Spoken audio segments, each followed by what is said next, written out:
onde passamos parte da nossa infância, da nossa adolescência, o coração fica meio acelerado, revivendo aquelas épocas, né? E hoje queremos aqui compartilhar nossas pesquisas sobre esse tema, o Espírito é tudo. Assistimos uma palestra sobre esse tema, onde a palestrante dizia que a gente precisa encarar a vida sob uma perspectiva mais certa, porque quando a gente encara a vida como se ela começasse aqui e terminasse aqui, a gente sofre muito. A gente tem uma perspectiva daí muito limitada, porque a gente busca a felicidade, e todos nós buscamos a felicidade porque isso faz parte da gente. Tudo que a gente faz, tudo que a gente pensa, tudo que a gente sonha, é para a gente se realizar, para a gente ser feliz. Só que quando a gente vive nessa perspectiva de que a vida começa aqui e termina aqui, a gente busca essas realizações, essa felicidade naquilo que a matéria nos oferece. E aí a gente sofre muito, porque aquilo que a matéria nos oferece não nos preenche. A gente condiciona o nosso sucesso àquelas coisas que a gente busca no dia a dia da vida material. E a gente acaba se confundindo com aquilo que a gente faz. Se eu sou um varredor de rua, se eu tenho uma profissão, digamos assim, mais simples, eu sonho com uma profissão melhor, eu não me sinto bem muitas vezes, isso não é regra, obviamente. Se eu tenho uma profissão de maior relevância, digamos assim, se é que se pode usar essa palavra, não seria muito correta, mas vamos dizer assim, se eu estou num cargo importante, por mais que eu saiba que eu não sou aquele cargo, intimamente eu me sinto. Se eu sou um diretor de uma empresa e eu digo assim, eu não sou diretor, eu estou diretor, mas no dia que eu perco esse cargo, eu desmorono normalmente, via de regra. E a gente esquece que para que é a encarnação? Para que Deus utiliza a encarnação? Para despertar a nossa inteligência como espírito. O que é a nossa inteligência como espírito? É a gente aprender e aquilo que a gente aprende, utilizar para a harmonia do conjunto, para o bem geral e não em nosso próprio benefício. Então, o que acontece? A gente tem uma história longa, onde a gente teve uma fase primitiva, vivemos experiências muito diferentes em cada encarnação, porque Deus utiliza a encarnação justamente para a gente despertar essa inteligência, e isso não é possível que aconteça em uma encarnação. Nós precisamos de muitas encarnações para despertar essa inteligência como espírito, que é aprender e agir com esse aprendizado de forma a buscar a harmonia do conjunto, o bem de todos.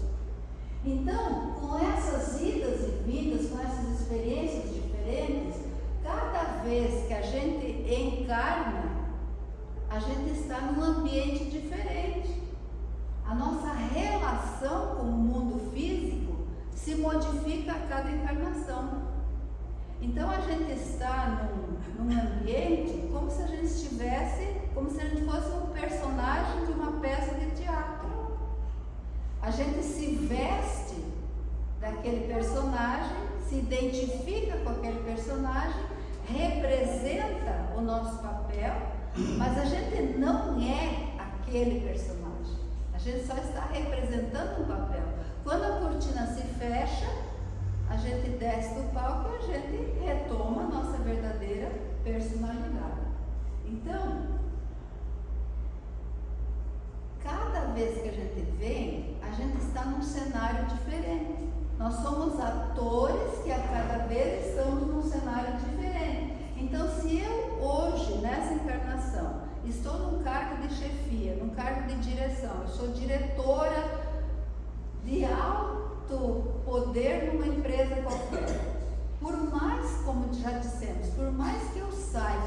não sou, eu estou, mas eu me sinto como se fosse. A gente acaba se confundindo com aquilo que a gente faz. A gente toma aquilo que a gente faz e acha que a gente é. E aí, se a gente perde o cargo, o que acontece? Desmorona. E a coisa pode ficar pior ainda, porque a próxima porta que vai se abrir, de repente se abre, onde eu de chefe agora passo a ter um chefe. Eu era chefe, agora eu tenho um chefe. E aí, como é que eu lido com isso? Então, se a gente não entende que nós estamos num cenário para aprender, que o cenário não nos eleva e não nos rebaixa. O cenário que Deus nos oferta, Ele nos ensina. Eu estou numa posição determinada e eu sonho estar numa outra posição. Mas Deus me colocou nessa posição porque é a minha necessidade evolutiva, é nesse cenário que eu vou aprender nessa encarnação. Então, se a gente, todo esse raciocínio é para a gente entender que se a gente não se compenetra de que a gente é um espírito, que o corpo é um simples instrumento, a gente acaba sofrendo muito. Porque quando eu perco o cargo, então eu penso, meu Deus, então eu não era tudo aquilo que eu imaginava que eu fosse. E aí eu busco validações para aquilo que eu faço. As pessoas têm que me dizer, não, você é a melhor nisso que você faz. As circunstâncias aconteceram porque fizeram com que isso sucedesse, por exemplo. Se eu faço uma comida e ninguém diz assim, essa comida que você faz é a melhor, nunca alguém fez algo tão bom, não me serve. Eu preciso estar validando aquilo que eu faço. Se eu não me vejo num cenário como espírito, que estou apenas numa oportunidade de aprendizado. Então, que definição, lá na pergunta 76 do Livro dos Espíritos, que definição se pode dar dos espíritos? E a resposta: pode-se dizer que os espíritos são seres inteligentes da criação, povoam o universo fora do mundo material. Espíritos, seres inteligentes da criação, povoam o universo fora do mundo material. Fora do mundo material, os espíritos desencarnados. E nós também somos espíritos, mas no momento temos um corpo físico.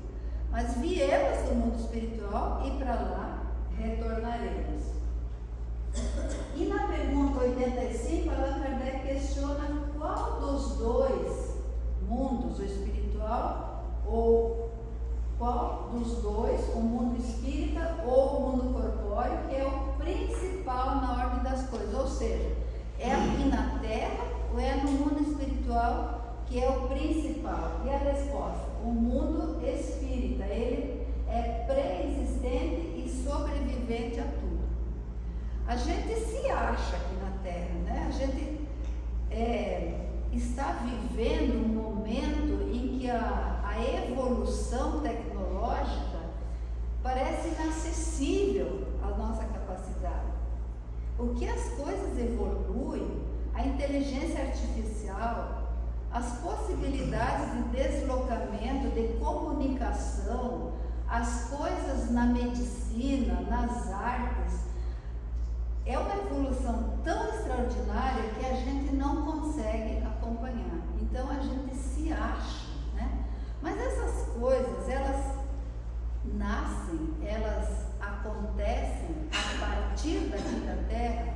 Obviamente que não. Tudo que existe aqui no mundo material é cópia apagada do que existe no mundo espiritual. Isso é o que nos ensinam os espíritos. E ainda na pergunta 361, de onde vem para o homem suas qualidades morais boas ou más? Porque tem gente de todo tipo, né? De onde que vem isso? São as do espírito, nele encarnado. Quanto mais puro é esse espírito, tanto mais propenso ao bem é o homem. Nós estamos em evolução, né? Deus utiliza a encarnação para a gente evoluir, para despertar nossa inteligência de espírito. Quanto mais a gente evolui moralmente, mais a gente fica uma pessoa de bem. A gente pode imaginar um Chico Xavier fazendo algo que prejudique alguém, uma Madre Teresa. E por quê?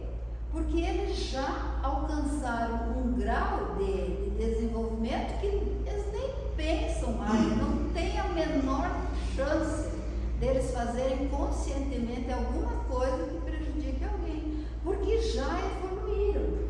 Então, as qualidades morais boas ou más são as qualidades que o espírito já traz quando encarna. Só que aqui ele vai desenvolver essas qualidades em maior ou menor proporção, dependendo do esforço de cada um, obviamente. O espírito progride através de uma insensível caminhada ascendente, mas o progresso não se realiza simultaneamente em todos os sentidos. Num período ele pode avançar em ciência, em outro em moralidade. Então, a gente vai avançando de maneira imperceptível. Às vezes a gente pode encarnar com o compromisso de evoluir numa determinada área do conhecimento. A gente não vê pessoas que na sua simplicidade, às vezes até analfabetas, e tem um conhecimento de medicina, por exemplo, de coisas que fazem bem para a saúde, um conhecimento nato, que a gente pensa, de onde que vem isso? Crianças prodígio que já nascem sabendo coisas assim que a gente fica encantada, tocando instrumentos musicais de maneira perfeita. Da onde que vem? Deus criou dessa forma e a gente desse jeito, que tem que se empenhar tanto para conseguir alguma coisa? Não, são pessoas que já adquiriram esse conhecimento em outros momentos, que já viveram esses papéis em outros momentos e que trazem no seu íntimo esse conhecimento e que muitas vezes vem apagado, vem, digamos assim, meio encoberto, para que possa ter a mente desocupada para desenvolver uma outra área. Então, o espírito progride através de uma insensível caminhada ascendente, mas não progride da mesma maneira em todas as coisas. Sempre é de forma contínua. O espírito Lameira de Andrade, no livro Ideal Espírita, psicografado por Chico Xavier, vai dizer que a evolução é a transição do ser da condição de escravo à condição de senhor do próprio destino. Porque quando a gente não tem esse conhecimento, uma pessoa que não sabe ler, por exemplo, ela não tem como tomar um ônibus para ir para determinado lugar sem ajuda. Ela é escrava de situações que ela não tem como superar. Então, o desenvolvimento, a evolução é a transição da gente da condição de escravo à condição de senhor do próprio destino. Jesus já dizia, né? Conhecereis a verdade e ela vos tornará livres. Livres do quê? Livres do engano, livres das fantasias, né? Livres das coisas que não acrescentam nada na gente, porque a gente está aqui para quê? Para adquirir coisas que podem levar com a gente, e não só para ganhar dinheiro. Ganhar dinheiro é ruim? Claro que não, é isso que nos move, é isso que faz com que a gente se mexa. Mas em ganhando o dinheiro, lá na minha profissão, na minha atividade, como que eu ganho esse dinheiro?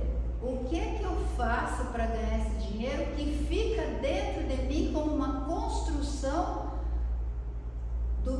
da minha intimidade, que eu levo comigo?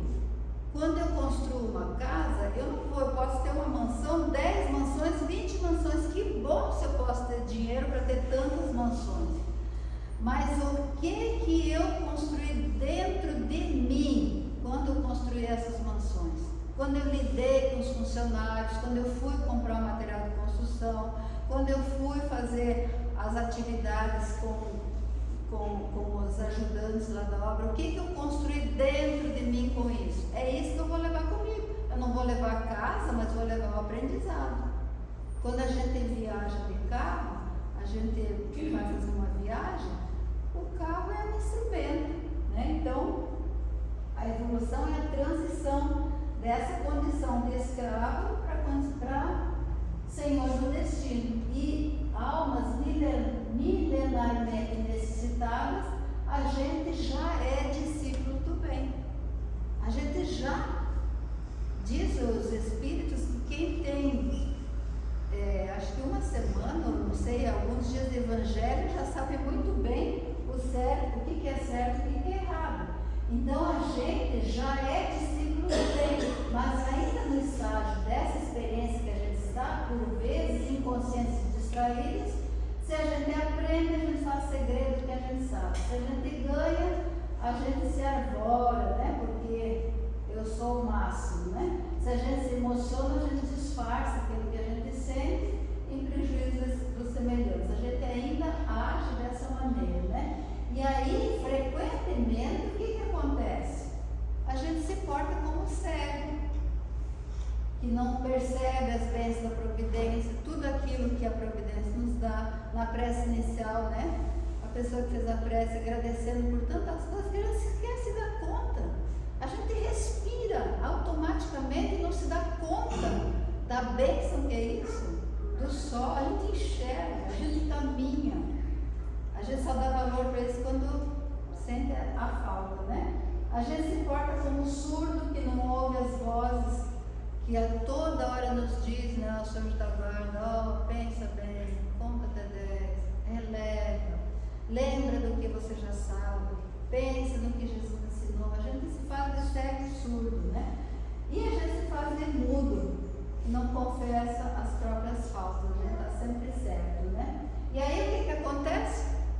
Vem a dor para aprender, né? A mestra, a professora dor. E aí, o Espírito Emmanuel, lá no livro Consolador, ele vai responder uma pergunta sobre a dor física e a dor moral. Qual das duas faz vibrar mais profundamente o espírito humano? A dor física, quebrar um braço, ter que amputar uma perna, ter uma gastrite, ter um problema cardíaco, ou a dor moral? Qual que é a pior? Aí ele diz assim, ó, podemos classificar o sofrimento do espírito como a dor realidade, e o tormento físico de qualquer natureza como a dor ilusão. O tormento físico é dor ilusão, e a dor moral é a dor realidade. Mas por que ele diz isso? Ele fala que toda dor física acaba por despertar a alma para os seus grandiosos deveres, seja como expressão expiatória, como consequência dos abusos humanos, ou como advertência da natureza material ao dono do organismo. Então, sempre uma dor física acaba por despertar a gente, porque a gente vai pensar, poxa, né? Por que eu estou nessa situação? E vai procurar mudar alguma coisa. Mas acontece que toda dor física é um fenômeno, enquanto que a dor moral é uma essência.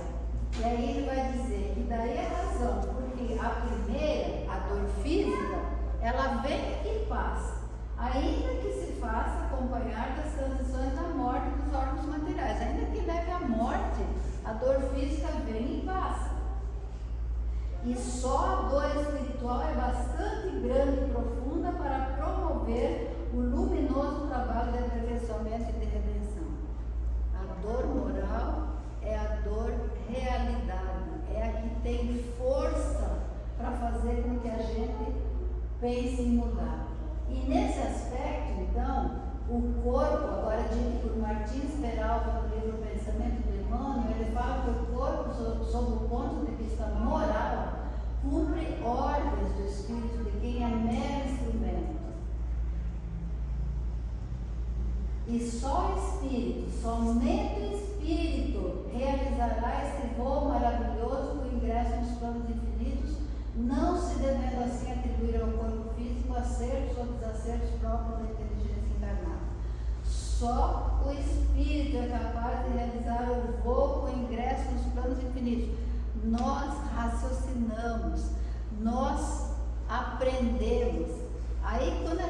aprende, o presidente da Federação Espírita Brasileira, que esteve fazendo palestra na nossa casa, ele falou num círculo fechado com a gente, que a gente aprende, aí a gente tem que meditar naquilo que aprendeu, aí tem que sentir aquilo que aprendeu e meditou, para a gente poder trabalhar no bem. Só saber não resolve. E saber, a gente sabe o que é certo e o que é errado, mas a gente precisa pensar, precisa meditar o que isso significa para nós, como espíritos imortais, o que isso significa.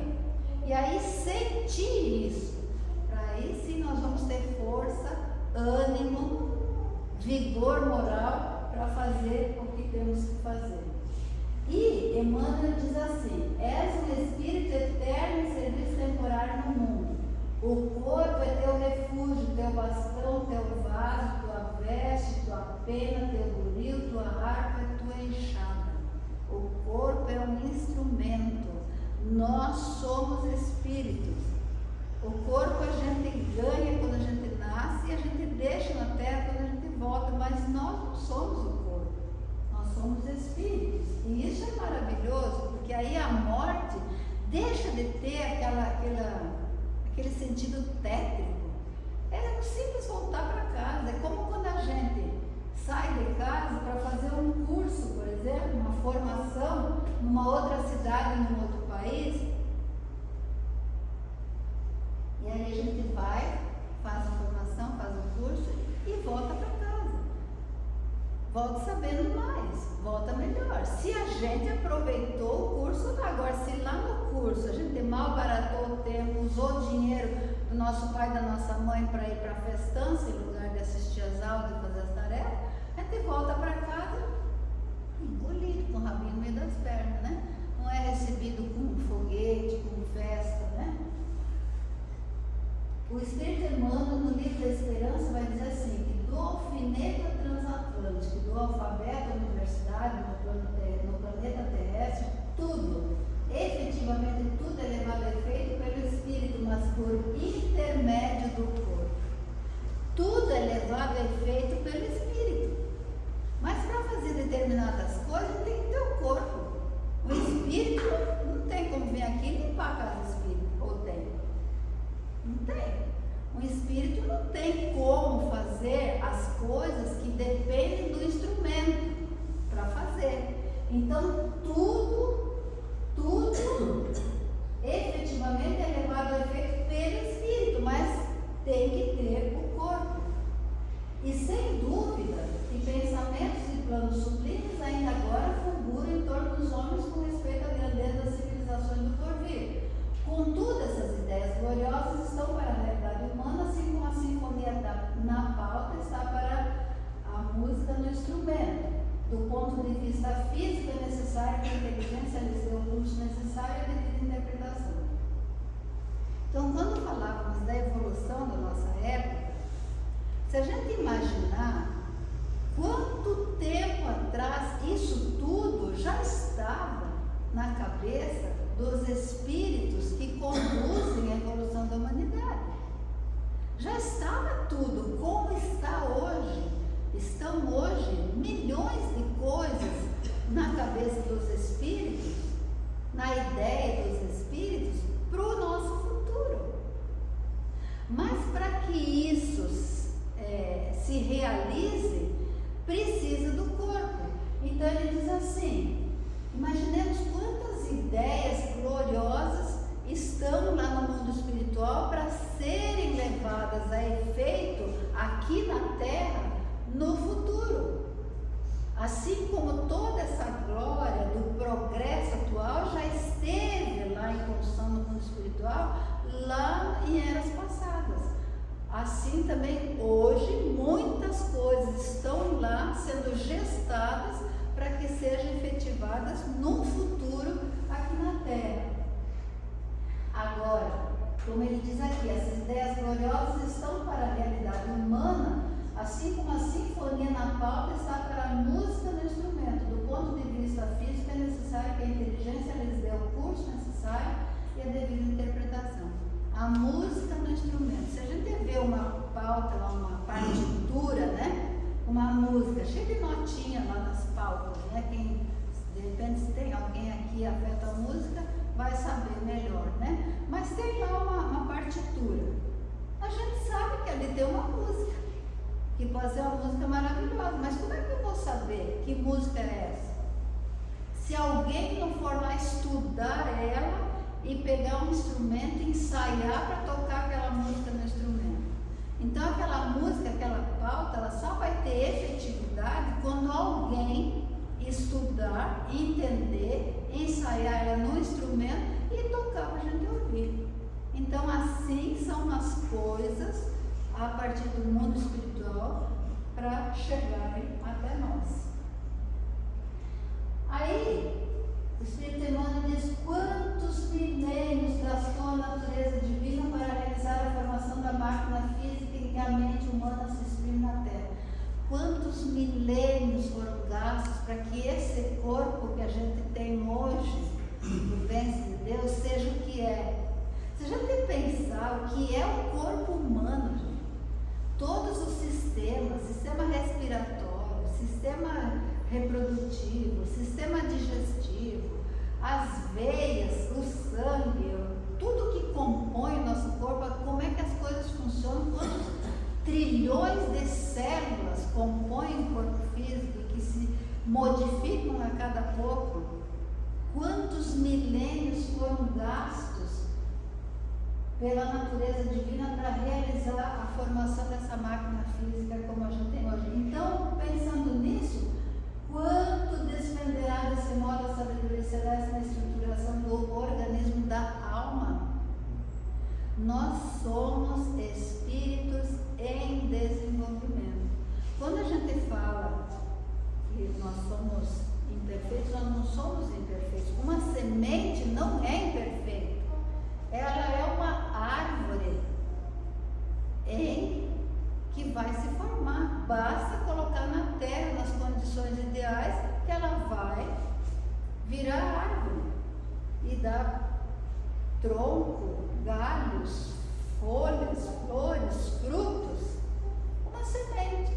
Nós somos essa semente. Um espírito, um anjo em construção. Ainda não estamos prontos, estamos a caminho, através dos milênios. Da sensação à irritabilidade. A irritabilidade é o instinto, do instinto à inteligência, da inteligência ao discernimento. Séculos e séculos correram incessantes. Olha só, até hoje, né? A gente ainda não tem, em muitos momentos, a irritabilidade. Da sensação à irritabilidade, depois da irritabilidade ao instinto. Ainda somos muito levados pelos instintos em vários setores, né? Do instinto à inteligência e da inteligência ao discernimento, nós já temos um certo discernimento. Olha o caminho que a gente fez, né? Irritabilidade, instinto, inteligência e discernimento. Temos um pouco de tudo. Ainda já temos discernimento, temos inteligência, mas ainda temos instinto e temos irritabilidade. Ou seja, é um percurso longo.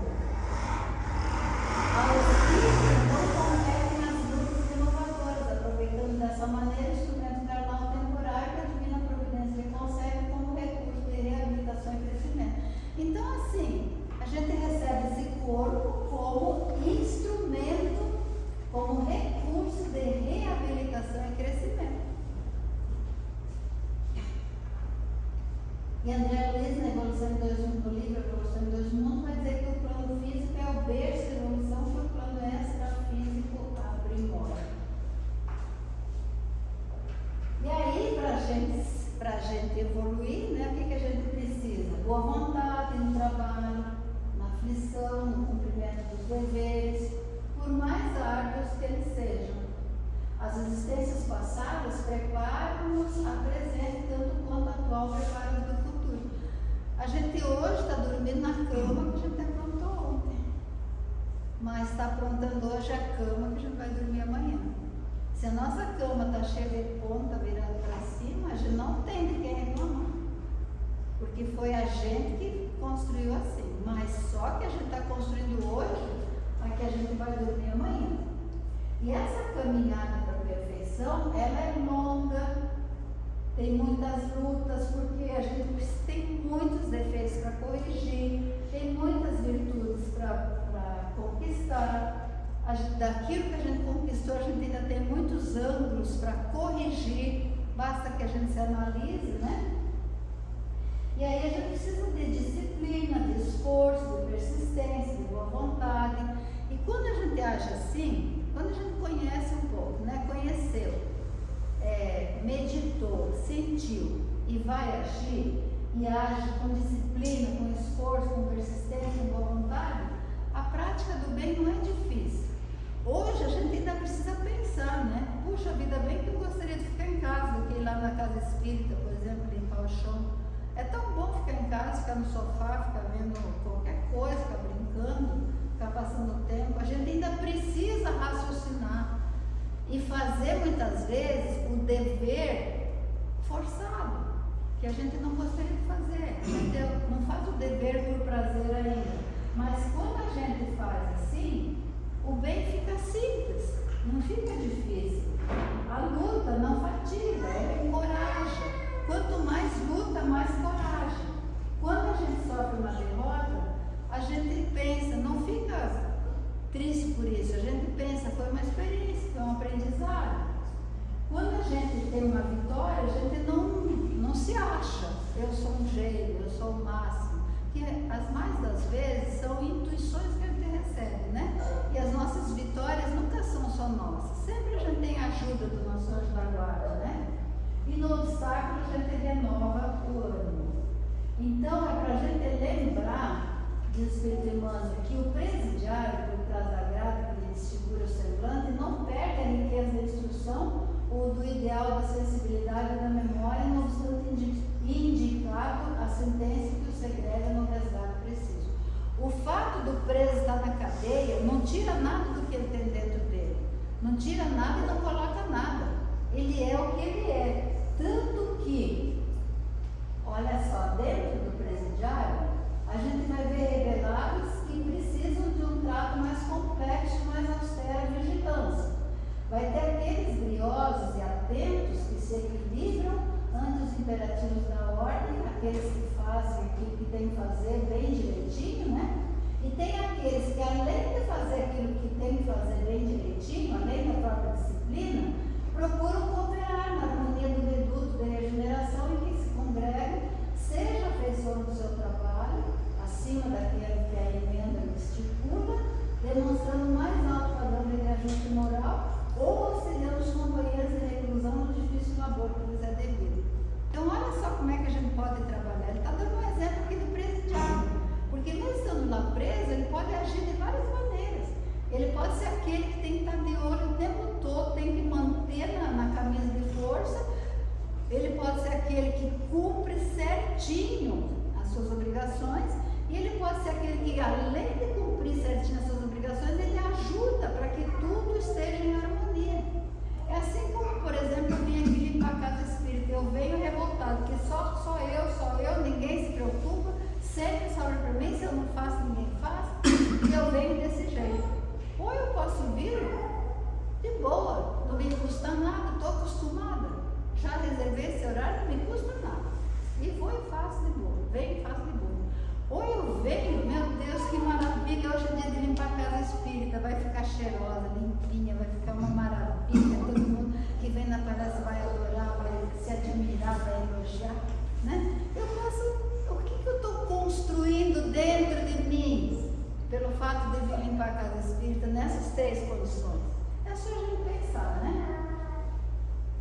Bom, e aí, na mensagem do Espírito Emmanuel, lá no Limpão Norte, vai dizer assim: mas se pelo Espírito mortificares a obra da carne, vivereis. Dá a impressão assim, mortificar a obra da carne é a questão de uma coisa horrível, né? Mas é só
Então, quem vive segundo as leis do Espírito respira em esfera diferente do próprio campo material e vive igual das esferas. Ou seja, a gente não se preocupa mais tanto com as coisas materiais.